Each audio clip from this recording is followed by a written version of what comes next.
আমি রাজু হালদার।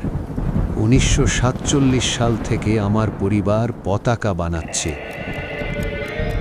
ও আমার দেশের মাটি, তোমার পরে ঠেকাই মাথা।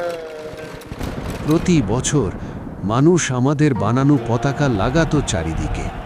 খুব গর্ব হতো। একদিন হঠাৎ জানলাম ভোটার তালিকা থেকে আমার নাম কেটে দেওয়া হয়েছে। এইটুকুই, নাম কেটে দিল আর সরাসরি এখানে এনে ফেলে দিল। আমি দেশের পতাকা বানাতে পারি, কিন্তু দেশের নাগরিক নই। এর চেয়ে ভালো আমাকে মেরে ফেললেই হতো। আমরা মতুয়া। আমরা বিশ্বাস করেছিলাম। ওরা বলেছিল আপনারা এখানকারই মানুষ। আপনারা এখানকারই মানুষ, আপনারা অধিকার পাবেন।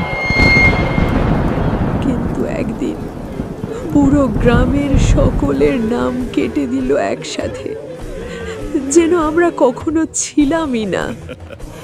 ভোটার তালিকা থেকে নাম কাটা মানে রেশন বন্ধ, সব প্রকল্প বন্ধ।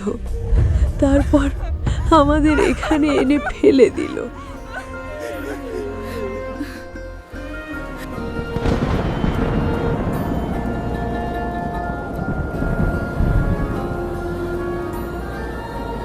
আমি ভারতীয় সেনাবাহিনীতে আছি।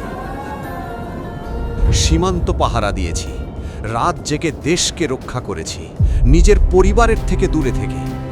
কিন্তু একটা কাগজ, একটা তালিকা, তাতে আমার নাম ছিল না।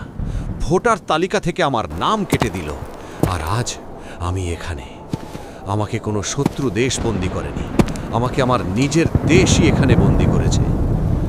বলুন তো, আমি কিভাবে প্রমাণ করব যে আমি এই মাটিরই মানুষ?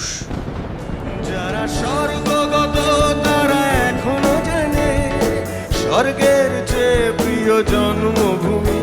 এসো স্বদেশ ব্রতে মহাদীক্ষা লোভী, সেই মৃত্যুঞ্জয়ীদের চরণ চুমি।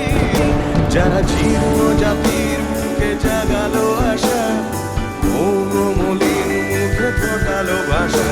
যারা জীর্ণ জাতির বুকে জাগালো আশা, মৌন মলিন মুখে ফোটালো ভাষা। আজ রক্ত কমলে গাথা, আজ রক্ত কমলে গাথা মাল্যখানি।